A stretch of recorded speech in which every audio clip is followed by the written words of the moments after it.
David, do you get excited? You've been to a coronation when you were a young boy. No. I saw it on television. And do you know what? I think I was more excited, A, at seeing the inside of our neighbour's house. Right. B, watching my mother rear up in disgust as we went in, and referring to the television, this extraordinary rarity. Yeah. We'll talk about that in a minute. Yeah. Probably a fruit of immoral earnings.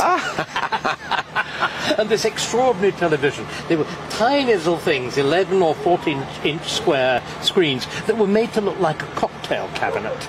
They're in those days made in Britain by Pye, and the cocktail cabinet was in this very, very heavily figured walnut, and there were little doors, and you opened it and watched it. I'd never seen this thing before, and of course there are memories of the actual event. There are two things that stick in my mind. The first is of the Queen herself. This slight woman in white, in this vast space with men.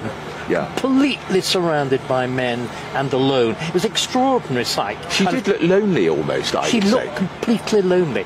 In a sense, you know, the rain came a complete circle.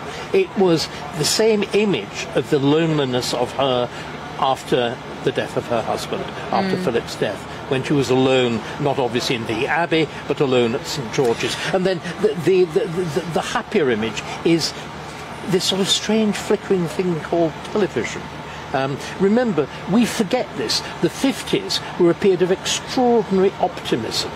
Britain still was a great world power. We were inventing all these new things. We were the leaders in jet propulsion. We were the leaders in nuclear energy. We thought we were on the point of inventing nuclear fission. We've forgotten this. And of course, Churchill used this, back into his second term as Conservative Prime Minister. Churchill used this brilliantly as a kind of build-up of a new nation. We talked about a new Elizabethan age. I mean, how dog-eared and tired it all now seems. I'm glad you mentioned the Prime Minister then, because the Prime Minister now has been, in my mind, detached, or at least semi-detached from this coronation. Invisible. And I think one of the reasons that I think a lot has gone wrong, for example, why Parliament has not been properly represented at the coronation of a parliamentary monarchy, is because the government isn't interested, is not interested in the Constitution. You have a Prime Minister, I think, a man of immense talent, of extraordinary skill, but really not fully grounded in our culture. Now, I know that's a difficult and controversial thing to say, but I think it's true.